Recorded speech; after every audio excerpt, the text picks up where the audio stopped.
Awesome date, October 6, 2008. Awesome topic, burning our dreads. This is the OSMcast.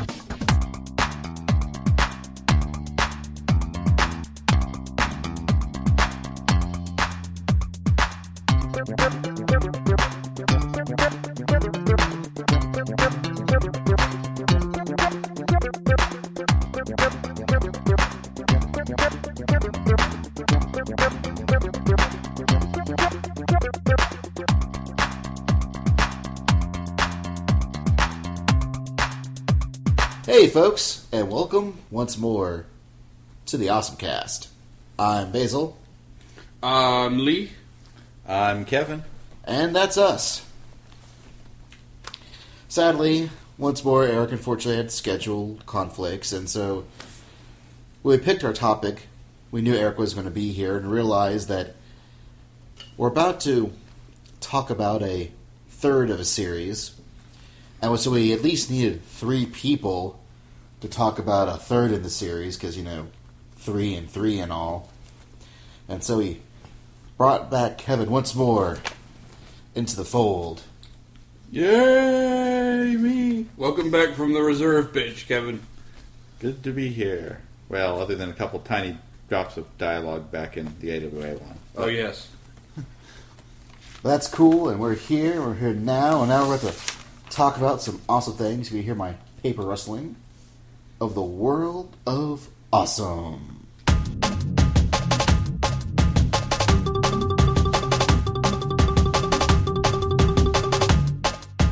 Speaking of them video games, apparently Level 5, they did, Dark Cloud and Rogue Galaxy.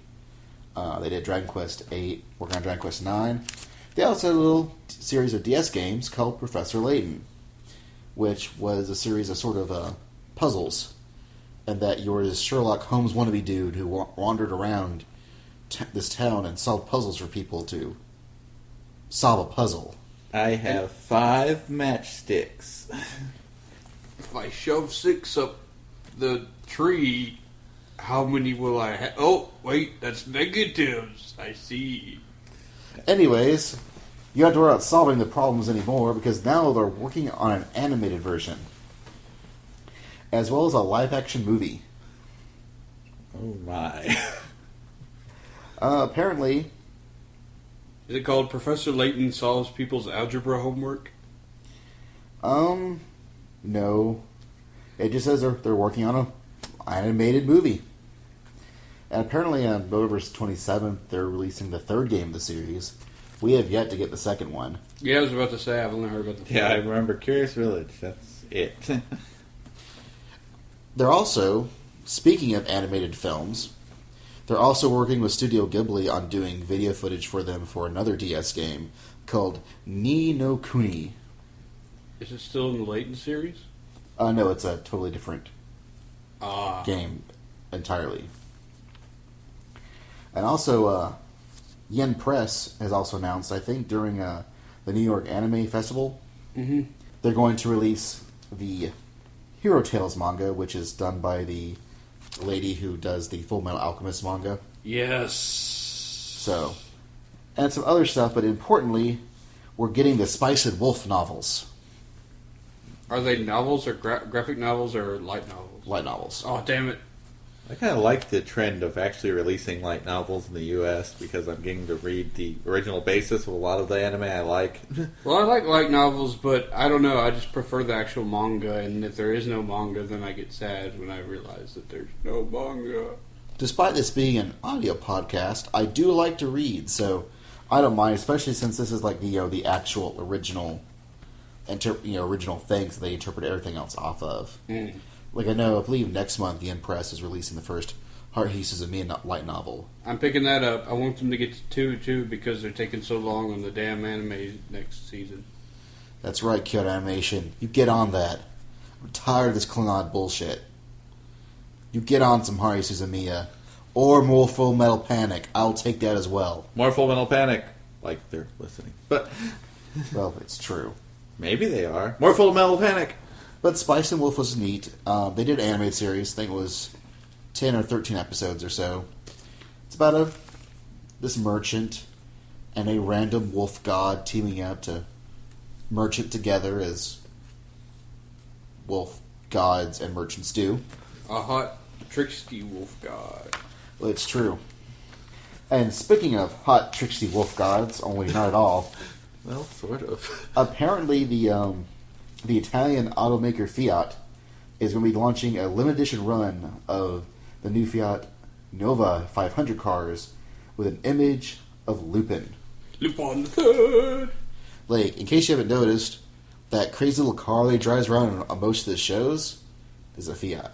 Indeed. So Fiat's going to make a Lupin Fiat, because Lupin likes to drive Fiats. I salute you, Fiat. I was hoping when I saw the headline on a piece of paper they were making an actual replica of the Lupin III car. It wouldn't be that. It's probably going to be pretty close to it.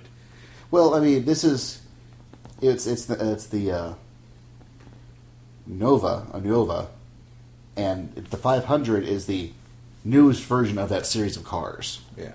Like, he drove like the 1957 Fiat 500, which is the Nova's 500's predecessor. So it probably looked pretty similar. It's not like I'm going to run out and buy one anyway. Oh yeah, it's true. They apparently also did a Fiat did a Lupin-inspired paint scheme for their motorcycle, Okay. and he used it to use in the Japanese Grand Prix race of the International Motorcycle Federation's Road Racing World Championship season on Sunday. Sunday. A Sunday. They should have had the driver of that dress up like Lupin and given a Zenigata costume to whoever they expected to lose. To give everyone sort of, a sense of time, this was posted on September 28th of 2008. So, whatever that Sunday would be, which I guess is, Could have been last Sunday when you're listening to this. Yeah. So, there you go. And of course, as we get all our anime news from Anime News Network, you can find the post there. Speaking of which, in case we heard, I mentioned the New York Anime Festival was the past weekend of us recording this. And they had, of course, as most anime cons do, they had a big panel of state of the anime industry. Is it dying? No. Is it hurting? Yes. But mostly on things on how they can deal with it and what's going on. And if you've read any or been to any end of anime or whatever panels, they all say the same things. Oh no, fan subs are killing the industry. Oh no, DVD sales are down. We all know this. So it was more or less asking them, how are they dealing with it? And some of them had some interesting ideas. Like, Bandai apparently wants to do, 13 episode sets and push them out that way. Because they've realized that Americans finally dawned on them, oh wait, Americans buy TV shows on DVD in box sets. Mm-hmm. Maybe we should sell anime in box sets. You mean we won't buy it when it's priced at $30 a pop with 1 or 2 episodes at a time? No, Kevin, that does not work. But I'm liking this new, they've done that with Gurren Lagann, and I don't know, it seems like they're losing out on the price. They're just trying to break even because I got the whole series. Well, I guess 40, 60 isn't that terrible to pay for. It's around the same price as a run of a TV show on DVD. It's pretty comparable. Plus a lot of their old stuff is they've been putting out on Bandai, putting a lot of their old stuff on DVD as whole series in one box. Mm-hmm. So got Overman King Gainer that way. And it just makes more sense because you get a lot more of it for about around the same price. I mean, you'll pay a little bit more, but again, anime is a Japanese product and we're importing it, so you should expect some sort of premium. A little bit more than an average TV show, but a little bit less than you were paying if you were buying them all off individual DVDs. Which, I understood that market worked in the beginning when we are having to script and save to get any anime at all, period. Oh, yeah. But especially with the advent of DVD, especially the advent of downloads are so now prolific, you have to make things cheaper if you want people to buy it. Yeah. Yeah, these aren't the days when I was paying $25 for a Japanese subtitled VHS tape or more. Those days. And the dubs were always, you kids might not remember this, but the dubs were always cheaper than the subs. If you wanted to be hardcore, you had to pay more for it just because they knew that fewer people were going to go out and buy the subs. Oh, yeah. Even though the subs are way cheaper to actually produce. Yes. They have to pay for voice actors. But more people would buy the dubs. Yes. Because people hate to read. Yes. Hence, Lee's wussing out on light novels. What? Look, you just said, "Oh, that's not graphic novels. I can't see the pictures." Well, fuck you. Well, I mean, I like the. Let's get it out there. I like the light novels, just not as much. Okay. It's cool. Now, of course, then there's Viz was like, "Man, we don't really care about the Naruto DVD sales. That's just icing on the cake of the giant monolithic merchandising smorgasbord powerhouse that is Naruto." Where they can sell everything else. They can sell t-shirts and underwear, the stupid, ugly headbands that retards wear at anime cons. Makes me want to punch them in the face. Well, pretty much. Yeah, pretty much. I don't have really anything to add to that. And apparently, the Anime Zoo Network's response was putting it on as an internet broadcaster. Mm-hmm. Because they've also set up their own little, ANN TV thing where you can actually watch panels from cons at a good resolution. You can actually watch trailers and stuff. And I think they want to position themselves now, not only as a news network, I guess, but maybe as a distributor of online content. Which would work okay, but I thought, and Funimation's like, well, we're going to put it on everything. We're going to put it on YouTube and this and that. More importantly, they mentioned a site called Hulu. And Hulu is awesome. Hulu. I don't know if anyone out there has heard of Hulu. I know I hadn't until today. I was telling you. It's cool. I think it's owned by NBC. Could be wrong. Maybe Universal. But they're a site that actually, it's not quite YouTube. It is Flash-based streaming media. But it's much, much more high-quality type stuff. And it's not like user-submitted stuff. It's all companies do it. Like, for example, Heroes premiered. We're recording on Tuesday. Latest episode of Heroes premiered last night. I watched it today on Hulu in 480p high definition, streaming off this site. They've got Family Guy episodes, Simpsons episodes, House MD episodes. It's a nice thing. You do have some commercials, but usually they're interspersed and only 10, sometimes as much as 30 seconds long. Barely even tune out for a little bit, half a minute. Compared to conventional TV, it is barely on the scale. I talked more about the commercials, and you'll actually hear the commercials watching the show. And I found out that apparently some people are putting anime on it. You can get Speed Racer, Death Note, Mushishi, and did I say Astro Boy? Not yet. Astro Boy. Astro Boy. And they say they're trying to get more. What's interesting, and not only is most of it is dubbed, Death Note is there subtitled. And apparently they're going to try to get as much stuff subtitled and dubbed both on their service as possible. And I was like, that could be really good. And if Funimation's really serious about putting more shows on Hulu, it'd be a great way because they can get ad revenue from the commercials. People can still watch it pretty much for free. It seems like it'd be a good. Mm-hmm. The word just needs to get out, and people need to give this a try. And it could almost be a rebirth of anime in America. And I know that sounds cheesy, but it'd be nice. My pipe dream is that, for example, Funimation has the new Slayer series, Revolution. They've got that, they've got the license for that.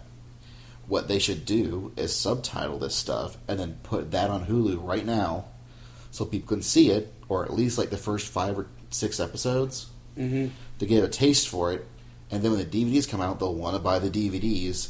And if they just want to watch for free, well, they've watched for free, and Funimation still gets that ad revenue. Mm-hmm. So they're sort of, cutting the fan subbers off, at the source. Well, it'll probably be pretty much fan subbed anyways. Well, yeah, but now you have a free, easy-to-access way to get them without resorting to fan subs. And if they put them out quick enough, well, I mean, you're always going to get someone to fan sub it, and some people are still going to download the fan subs. But if you can get any of them, even just a small percentage of them, to instead watch it on Hulu or a similar type service, they're now making more money than they were previously when people were just downloading fan subs. True, and it is faster to tune into a streaming site. If it's in good quality, it's in fact faster and nicer to just get it right then than waiting however long it takes you to download it. And I would occasionally download an episode of Heroes, I won't lie, because I don't have actual cable TV in my house, I only have cable internet. But if I watch episodes of Heroes, it's kind of problematic to watch it in a decent quality. Well, Hulu is just as good as downloading it. Unless you run the 2 gig, high definition rips, which I don't need it to look that good. Yeah, unless you need it to be displayed up on your wall where you have a huge never mind. But even then, I've got a pretty nice monitor and I can still stretch it and it still looks good. I was really surprised on how good Hulu looks.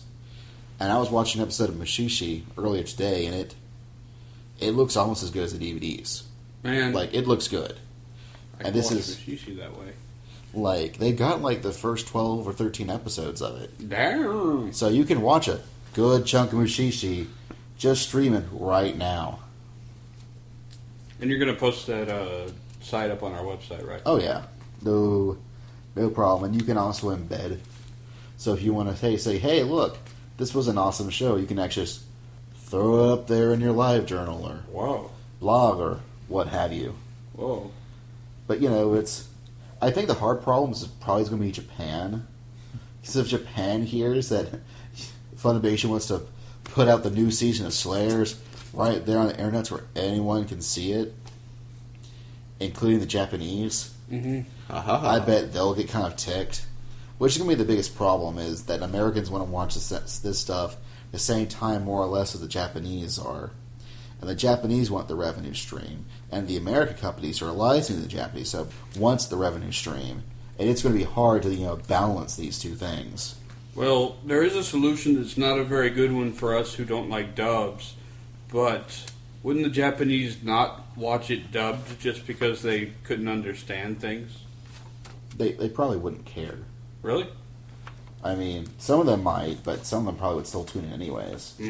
I'm sure somebody out there in Japan knows English. Yeah. I mean, at least a little bit. They take it in high school and all. So they can yell, it's showtime, Big O, or yes. Or repeat the favorite phrases of their favorite rap stars from America that they see on MTV. Oh, not a good idea. But, it's one of those things, and they had some other ideas, they also mentioned, putting, full-featured movies out there on the indie film, whatever it is that they do to put the indie films out in various art house films and running that around.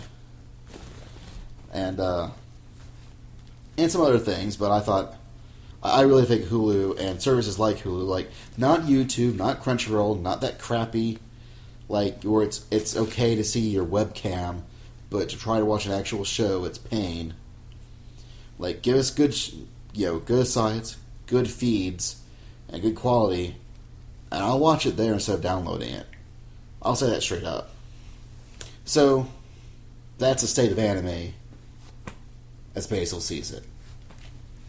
Now, as the state of other things, we thought we would get together today and podcast about this now because its sequel is coming out in America in just a few months from now in December. The series of Shin Megami Tensei Persona 3.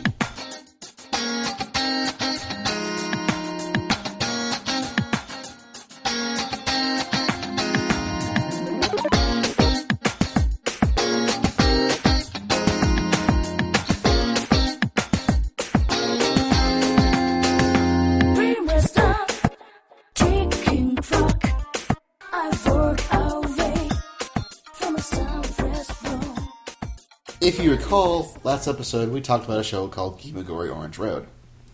It was released in America by a company called Animigo. And before Animigo was releasing old shows that only old footy-duddies like us really like, and more people should buy, even though they don't, they made a video game series called Wizardry. At least two of the main guys who made Animigo, anyways. This is important because way back in the early days, back when our video game systems were abbreviations of, entertainment systems and possibly also Nintendo, or, family computers, there was a company called Atlus. And if I remember correctly, they licensed this engine called Wizardry to make their own game called Shin Megami Tensei.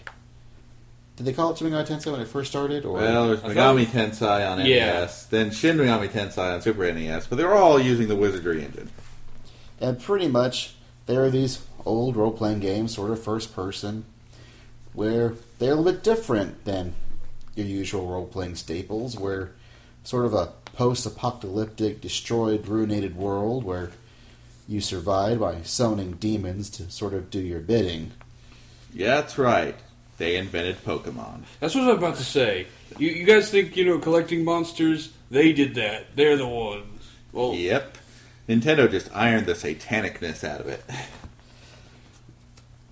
You may think that, wouldn't you? Well, for the obvious... Anyways. The Dark Lord Pikachu summons you before him. The trick is that unfortunately these were, of course, very hardcore games, and not everyone was quite into just how hardcore, knuckle nerd you had to be to frickin' play these games. And so when it came to the PlayStation era, they thought, well, maybe we should do something a little less stressful, I guess you could say. It's still pretty frickin' hard. Yeah, when you can get wiped by a group of enemies you've killed 30 times before with no problem, all of a sudden, suddenly, they're competent. Yeah, that's an Atlus game. Anyways, they released a version called Persona. And I guess, the Megami Tensei series, they've had plots, but the plot wasn't always quite so important as the dungeon crawling and the summoning. Mostly done, yeah. You get little bits of plot, but mostly just to point you where the next dungeon was. Persona is much more about plot. Mm-hmm. As far as, RPGs goes, where you actually have an actual story you play through. Persona was sort of much more of a modern take on the Shin Megami Tensei series. It's also a shift, seeing as instead of, collecting and summoning and fusing demons, you now use these different demons and pretty much archetypes from every sort of mythology and religion as your persona. Yeah, sort of a personal projection of an aspect of your soul that will come out and fight for you. Because sometimes fists and swords and bullets just don't work. And the one we're going to talk about tonight is the latest version of it, which is Persona 3. It's, by this point, they've taken out the whole first-person thing. It's now third person, which the first Persona was still in first person. The second Persona took that out, and this one totally changed everything, but sort of kept some things back from the original Persona, especially in the dungeon design. But each Persona is its own unique story, so you can jump right into Persona 3 and enjoy the world without having to, worry that it's the third in the series. And many people have. They make a few very, very tangential references back to Persona 2, but they're only there if you're fans of the first two, and otherwise you miss them and they don't affect your enjoyment of the game whatsoever. Mm-hmm. Yeah, it's been so long since I played Persona 2 that I totally glossed over them when I was playing Persona 3. I didn't realize till later on when Kevin was like, I remember this and this and this, and I was like, oh, you're right. Huh. But anyways, Persona 3. Well, how it starts out is you're a new student and you're traveling to your new dorm, and you find out you've been relocated into this alternate dorm, and you pretty much go in and see what looks like a girl with a gun in her hand trying to shoot herself in the head. She's like, I'm totally not shooting myself in the head with this gun. Yeah, when you come in, she's like, you didn't see that? I wasn't doing anything. And they're like, oh, welcome to the new dorm. Don't talk about that. Your room's over here. And a demonic, childlike person gives you a contract. there starts your journey into madness. You have to sign this contract or turn the game off right there. But let's presume you signed the contract. Yes. The idea is, there's this thing, when the world hits midnight, there actually is an extra hour. The dark hour. It's dark. And spooky. Yeah, it actually kind of is, because everything sort of turns all bloody and dark. All the humans who can't see the weird stuff turns into coffins. And so they don't actually experience anything in the dark hour. And some people can. Some people are touched with the ability to experience this wild and crazy place. Lucky them. And there's two kinds. There's kinds with personas and kinds without. Kinds without are kind of screwed. Yes. Very screwed. Because there's these dark, icky, demon-y looking things known as shadows that prey upon them and destroy them. They pretty much eat horribly. your soul and leave you a little vegetable. Your body still remains in the real world, but you have what the people in the world are calling apathy syndrome, where you sit around and don't care and kind of lose your willpower to live. Also in this dark hour, there's this place called Tartarus, which also happens to be the same location as your high school. In the normal day. The normal day. But Tartarus is this huge, crazy, 250 level dungeon monstrosity that spirals into the air and is just a mishmash of different architecture and occasional blood splashes and weird features, and it's never looks the same way twice. Such a fun little place. That's your dungeon for the game, because the game only actually has one dungeon, which is Tartarus. Well, minus a few boss fights have little extra dungeons. Well, yeah. And pretty soon, you're thrust into the dark hour, and you have to deal with these things, and they tell you, oh, well, yeah, we kind of knew that you would do this. And it's time to put you in C's, which stands for Specialized Extracurricular Execution Squad. It's a school club, after-school club. Exactly. Very after school.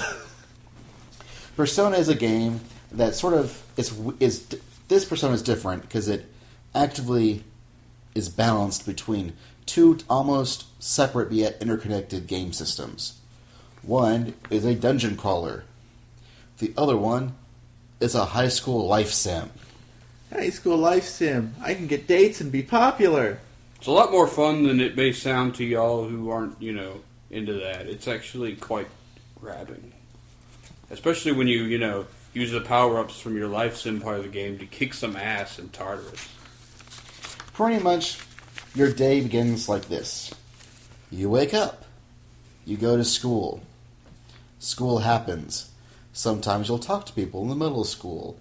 Sometimes you might get plots. Sometimes you might get a pop quiz.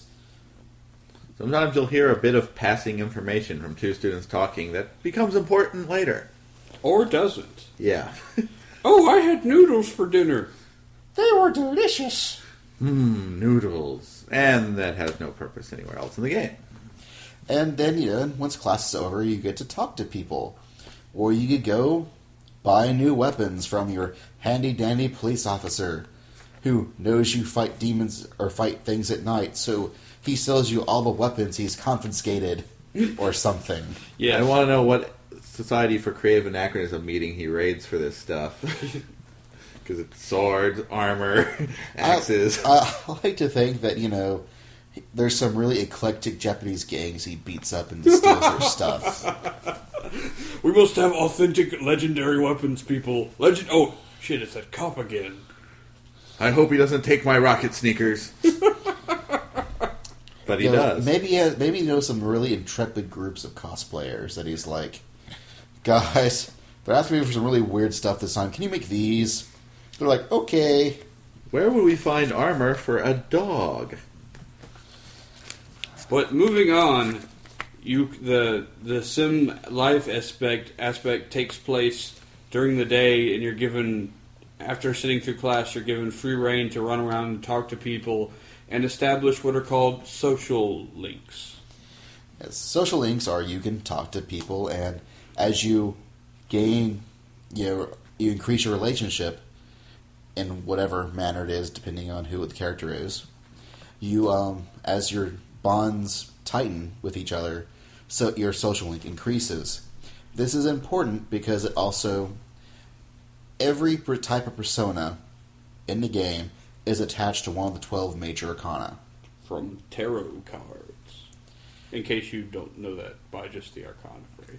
And as you increase your social links, when you create new personas in the development room, which we'll talk about in a moment, they get XP bonuses based on the level of your social links. And if you max out your social links, good stuff happens, which we'll explain in a little bit. It also gives you a huge boost to your creations, and you can also usually access one ultimate persona of that arcana. What pretty much boils down to is, oh, I'm really good friends with this guy. Oh, I can make kick-ass alter egos to use in battle. Yeah, major boost. That's important later in the game when you need a persona that can actually do stuff right out of the gate. Yes. And it's also really neat because it's one of those things where if you really focus on your social links, you don't have to quite level quite so hard. Mm-hmm. Because not only do you gain HP and abilities by leveling your character, your personas also level, and that's where most of your actual attribute boosts come from. In fact, that's where all your attributes come from, is whichever persona you're using. Aside from HP and SP. Yeah. And they also gain new abilities, strong abilities, as they level up. And so if you've increased your social links really well, if you choose the right personas, you can skip a decent bit of leveling. It's one of the neater aspects of the game, how they interconnect. And this interconnection is woven together with some deliciously awesome plot. Like, this entire game takes over the course of a typical Japanese high school year, more or less. And you actually get to go through all the various, holidays and school trips and everything. Holidays, tests, school trips, off time, on time. Ooh, visit to a hot spring. Yep, it has all the little staples of anime, stereotypical school adventures. Yeah, I've had people refer to this as Weeaboo the game, and in some ways they're sort of right. But don't let that, keep you from getting your feet wet with it, because it's Weeaboo in all the right places. Yes. But also, of course, there's these dark and evil creatures known as the Shadows, and they're constantly screwing up with you and your business, especially on full moons. Oh yeah, there's a complete lunar cycle in this game too, by the way. Which affects your attacks and things. Some of them are based on the lunar cycle. And how do you defeat these Shadows? Well, at the very end of all this stuff happens, at night, you have a choice to either A, hit a club, to, karaoke bar, to increase your attributes, because you have two sets of attributes. Your battle attributes come from persona, or your character attributes, which are, academics? It's academics, courage, charm. And charm. And this determines what kind of people you can meet and which girls you can date. Oh, yeah. Which we'll explain that in a moment, too. Because there's a lot to cover. This is Persona 3. Main character be pimpin', as Kevin said. And one of the choices you get to do is, of course, you can battle in Tartarus. Like I said, Tartarus is this giant 250 level monstrosity that's broken up into several blocks. And you can only go further high. You can travel up to certain points, and then you have to stop, because there's a barrier that you can't go past until you beat the next major shadow for that plot cycle. It's pretty much the plot barrier. So it pretty much tells you, hey, you can battle up to this point. If you can get this high, you really don't have to do Tartarus anymore. You can go run around and talk to people more if you want instead. Or battle more in Tartarus. It's whichever. Well, there's not a lot to do at night once you've maxed out your social attributes. You can always go to sleep early to get extra status boosts. True, but there comes a point where I was just visiting Tartarus to level up. What's interesting about Tartarus is that even though while each block looks different, they all sort of have the same base look to them. You've got your floor, and you've got certain types of stairs that you can run around on. and a set of stairs will take you up to the next level. The trick is that each level is randomly generated. And so you're never quite sure where your exit point is going to be as soon as you enter this level. Sometimes it's right next to you. Sometimes it's on the whole other end of the dungeon. In this game, I've seen a lot of games with the whole randomly generated dungeon. Some do them extremely poorly. And this one, I really like how they do it. And they just give a whole nice, I don't know, it's a nice dungeon crawling feel to it. I also like how the actual mini-map that you have still looks exactly the same as the original Persona's mini-map. Yeah. I don't know if anyone else has ever noticed this, but I always thought it was a neat callback. That could be a callback that didn't have to be improved because it was a good map. And what's neat is that the shadows are, it's not, you don't have this random battle crap. They're all there, and sometimes, while they may try to get the jump on you, you always have the chance to get the jump on them. Because you get to do a little weapon attack.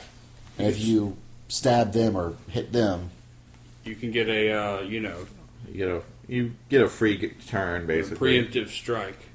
Of course, the opposite also holds true. If you are either miss with your strike or you're dicking around, they can come and smack you and get a free turn. That's bad. because this is a Shin Megami Tensei game still, and these battles are really good, but also can be really hard. Yeah, that one extra round can be the difference between life and death, so you got to be careful. Because sometimes the enemies are stupid, sometimes the enemies are smarter than you. Yeah, and there's nothing like having a dungeon trip where you've just gotten some cool secret treasure or made a lot of money, and then party wipe from the enemies you've killed for 50 battles straight. Now, what's neat about this battle system is really good, is that much like your personas have all this various arcana, so do the enemies. They have various, but each of them are part of a different arcana. And each of the enemies will have different elemental types, that they're strong against, that they're weak against, that guess what? Your personas can interact with and take down. And if you say, this guy's weak against ice, and you use ice, it'll actually knock the enemy down. If you knock all the enemies down, you get the option of what's called an all-out attack, where everyone runs in together and beats up all enemies for maximum damage. A big cartoon-style dust cloud. Yes, with wows and quacks and other various Batman-esque sound balloons that pop out of it. It's lots of fun.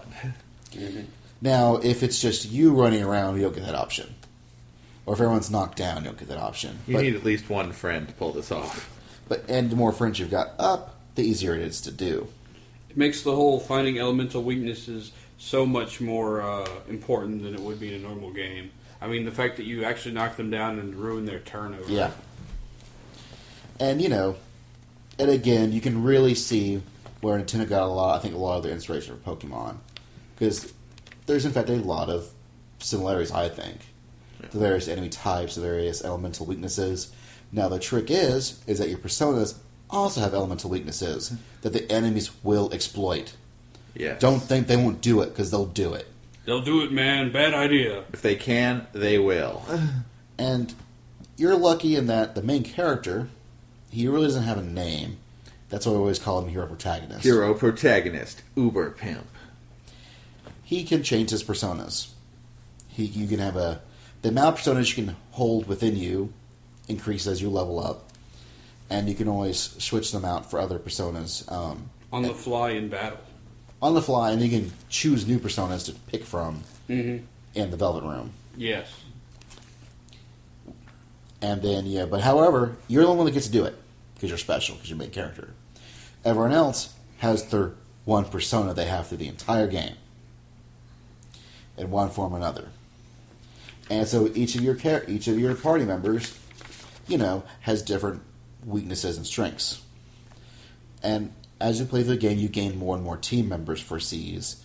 So you can start picking and choosing who you want to take with you. Like, okay, I know that we're seeing a lot of this, a lot of ice types, so everybody takes a fire type to take out the ice. Mm-hmm. Or vice versa. Maybe you need some guys who are strong against instant death spells, because there's instant death spells, and they suck. Oh, yes. And, it's a very neat, very strategic game. Now, I mentioned earlier, there's this place called the Velvet Room, which you can enter in both in Tartarus and outside Tartarus. And there's these two characters, Igor and Elizabeth. Igor's been in every Persona game, all three of them. I think Elizabeth is... She's doing 3. She's doing 3. I like Elizabeth. She is... And Yes, she is. Igor is the dude who's this awesome little guy who helps you fuse your personas. The giant hook nose. He looks like your typical Igor helper guy. And he's sort of just chilling back, and you're able to fuse personas. And the way you fuse personas is you have your various tarot cards that you earn throughout battle. And you can put various combinations together to create new personas. And so you also have this sort of, collectability thing and creation thing all built in the game as well. I guess I'll mention now that Persona is like a 100-hour game at least. Box says 70 plus. They're lying. First RPG to ever underestimate its own playtime. Yes. Like, I think I finally beat it at like 115 hours. I was like somewhere around there. 108-ish, 110. Yeah. And I've played myself some RPGs. I know what I'm doing. I like to think, but yeah, this game's long and forever. That's why this podcast is already at the 40+ minute mark, and we're not even done yet. Back to that's the gist of Tartarus and the gist of combat. Like we mentioned, various back in the happy fun sim life. You have various people. You might have the girl in the playground. That's not nearly as lolly as it sounds. You also have the guy in the park who thinks he's going to die. Your best friend in the sports club. That guy who just sits behind you in class, who I never really liked, but he's the first one you can talk to. He's kind of into the older women's. The crazy chick who talks in computer speak in the MMO. These are all characters that you can interact with to increase your social links. And that's one of the neat things about it is there's a huge variety of people you can talk to. And each one of them has a pretty fully developed storyline just about them that you learn about more of them as you talk to them. And no one has greater than those than your other C's members. And one of the things I love about this game is the characters. The characters are just fantastic, especially your allies. And many of them you can actually form social links with as well. Well, the girls anyways. Yeah, the girls anyways. Junpei, you just sort of, well, it is the only role from Vic Mongoose that I actually like. Is that his real name? Vic I don't know. He's my fourth mortal enemy. Vic Monomonopia. Anyways, he actually does good here. Edward Elric from Fullmetal Alchemist. You probably like him. We don't. But hey. And all the voices are actually very well acted, mostly. Mostly. Unless you're dealing with Fuka and all of Fuka's friends. Fuka herself is a nice character. She's fun. She's nice. She's helpful. Her voice is not so much. Yeah, I love Fuka as a character. She is awesome, but her voice is very grating, especially when she orchestrates the battle for you. There are 4 enemies left! Ah! I know there are 4 enemies left. So she's not as bad as her best friend. Yeah. Whose voice is even more annoying. Luckily, her best friend's a side character. You don't have to hear it too much. Yes, she doesn't get much dialogue. But yeah, you've got Mitsuru, which is your team leader. She's the hot, cool, collected one. Your girl buddy friend at Yukari, who's very much the teen, sort of fashion conscious. She's a bit, on the whimsical, moody scale. She's very realistic. She's meant to be the every girl, I think. She's meant to be the most readily identifiable. Mm. And then there's Akihito Senpai, which is your upperclassman who's into boxing and is very go-get-em and straightforward and, training. Yeah. That's because he's shy about girls. Yeah. And then you have Ken, who's the grade schooler. This is not nearly as Shota as it might sound. Are we sure? It is pretty Shota. He has a spear. A long spear. Now I feel bad about playing this game. Thanks a lot, guys. Hey, Kevin did it. Okay. Agreed. You also get a dog.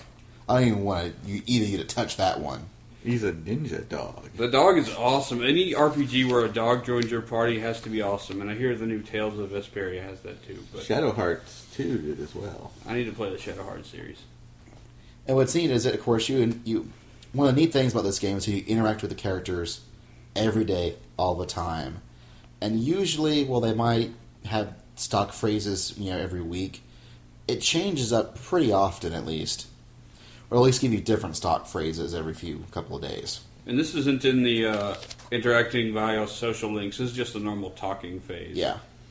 Overall, it makes them very real as characters, and you do kind of get attached to them. And there are so many events with their own dialogue, usually voice acted, where you get to make options and explore dialogue trees and really get to know these folks. And they have a lot of growth, and they're really awesome, I think. And a lot of the storyline is how these characters are growing in the face of this adversity. Mm-hmm. Like, a lot of it is, and how they're now growing up, becoming better people because of these horrible things that have happened, thanks to these stupid shadows that are ruining everything. As well as this other group, which we won't talk about, their name or anything, but there's another shadow group of Persona users that don't like the fact that you're trying to bring it into this dark hour. And they're ready to also screw your shit up. They evil, man. Mostly evil. Well, yeah. Anyways. One of them's a gothic Lolita who wears red. Ooh. The dialogue trees are really neat, because if you ever like those games where you can sort of influence how your character feels about things or says about things, this game has it in spades, because every time you try to increase your social link, it's actually sort of a verbal mini game where, depending on what you tell people, determines how much they like you or dislike you. And you can even, in fact, ruin your friendship. Don't worry, you can patch it up the next time you meet them, hopefully. Like, yeah, if you piss someone off enough, you'll actually reverse their tarot card, and which means they're really pissed off at you. But if you talk at them enough, they'll eventually go, okay, well, I forgive you, we can be friends again. And then you can start re-increasing your social links. It's nice, though, that even though if they get mad at you, it still stays that high. You don't, lose social links. Just your opportunity to get more social links. Yeah, that's fun. But also, some of them are kind of needy. Like that stupid friend of yours that shows up in the first few days of class, who's the magician arcana that won't shut up about how he likes older women. Yeah, he's really easy to decide he doesn't like you because you haven't talked to him in a few days. I'm sorry that the team manager is cuter than you and more fun to actually hang out with.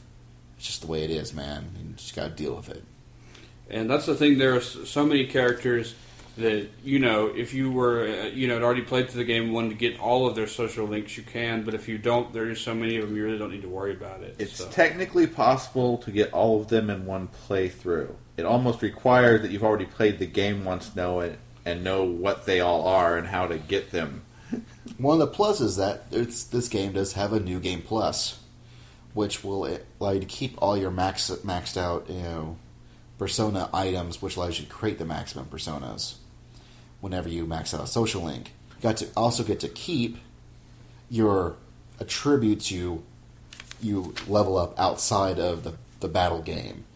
The charm and academics and courage. Which lets you get started on some of the social links much sooner, and you don't have to take time to level up your social traits anymore, which makes it easier to get through the social links.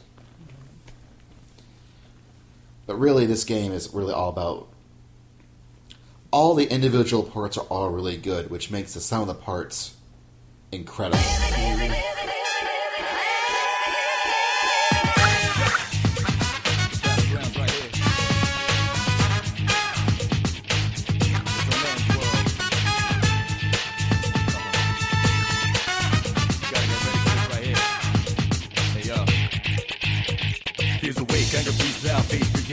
Never be charity. The enemy you're fighting covers all society. Damn right, mommy's not here, gonna fight all night. Right here, shadow 10 o'clock direction. Seize the moment, destroy the nation. You rhyme slow motion, give me motivation. Breathe out now, and then on the rival. Round up around, spit out all over. Rhyme like a rolling stone, come in the crowd. Watch out the moon, they diss you out. Just watch this sound, if I'm smoke ground. Surround up, don't ease your case, cause enemies Another thing, like if you're a big fan of mythology and studying religion and such like that, each character uses their own persona, and most, if not all of these, most of them are drawn from different mythologies, and some of them, many of them are obvious, like Greek gods and stuff, but some of them are more obscure, and it's really fun to say, oh, I know what that is, oh, I know what that is. So if you're a fan of that, it's great, especially some that are like based on urban legends, like in Fez, there's the Mothman. You can actually get as a persona.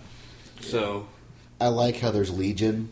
Mm-hmm. If you ever played any of the Castlevania games, where that huge, just circular body of corpses, he's in this. He can learn the sexy dance maneuver.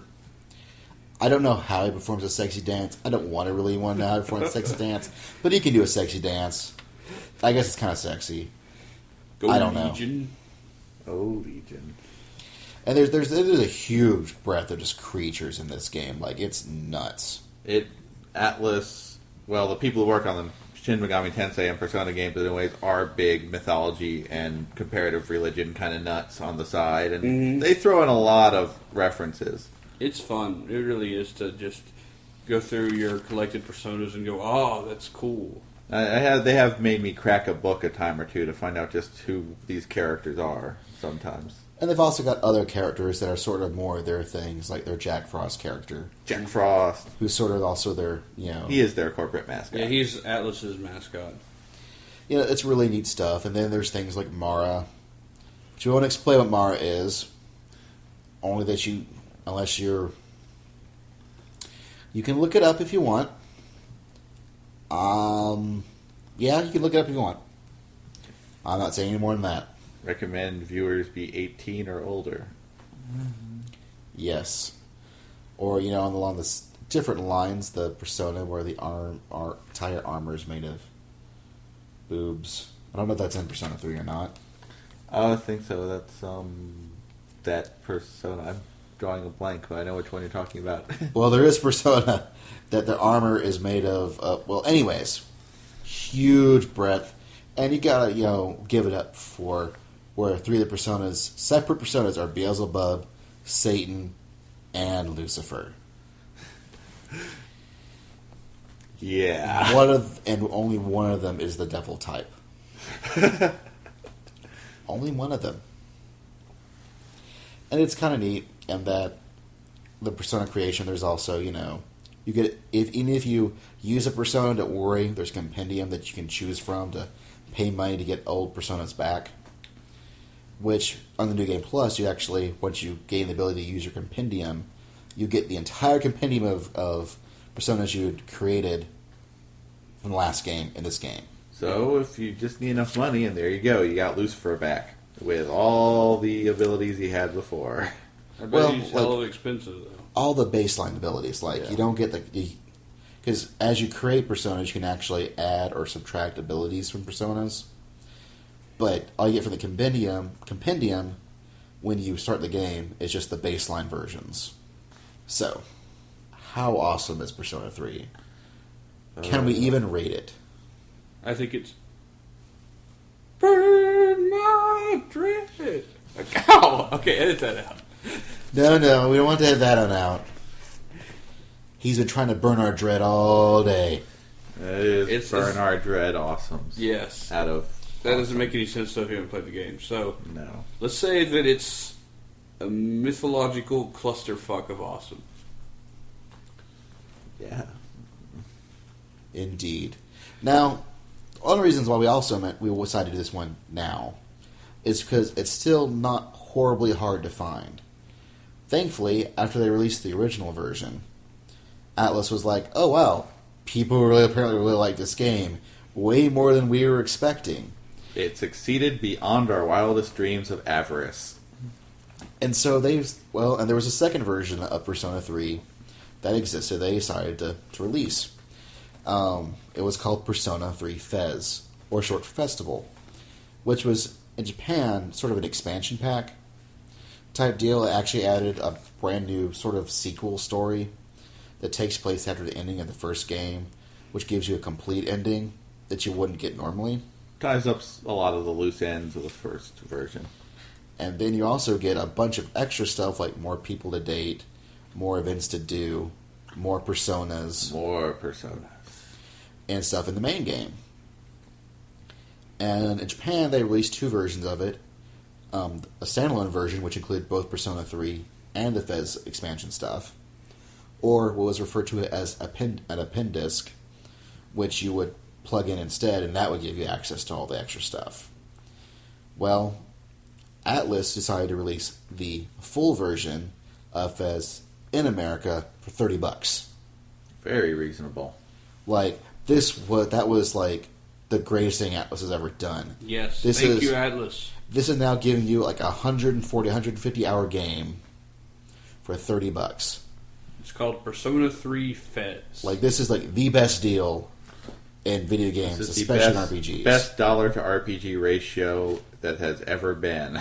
And that's brand new too. Like, so you find a used one, it should be around the same price as well. But I bet you can find them on Amazon. I know some GameStop still have them in stock, so I bet you can buy it online too. And it's really great. And in December, Persona 4 is coming out, which is taking a lot of the same gameplay mechanics, like the battle system and the social link system and stuff, but it's going to include that as well. And if it's half as good as Persona 3, it's still going to be really great. It's going to be rocking. I love Atlus. They're still bringing us PS2 games. Yes, both these are on Persona 3 and Persona 4, and Persona 3 FS, of course. They're all on PS2, so chances are you're already on the system they're on. It's good stuff. You should go out, you should buy it, and you should play it, and then tell us all about it in, our comment section, or email us, or call us using our voicemail via the Awesome Line. Of course, the website is osmcast.com, or you can send us an email, osmcast@gmail.com, or you can check us out on the Awesome Line. Kevin, pause. And the Awesome Line number is area code 206-202-0071. So, check us out. And until next week... Till next week, burn my dread! That's right. Burn my dread.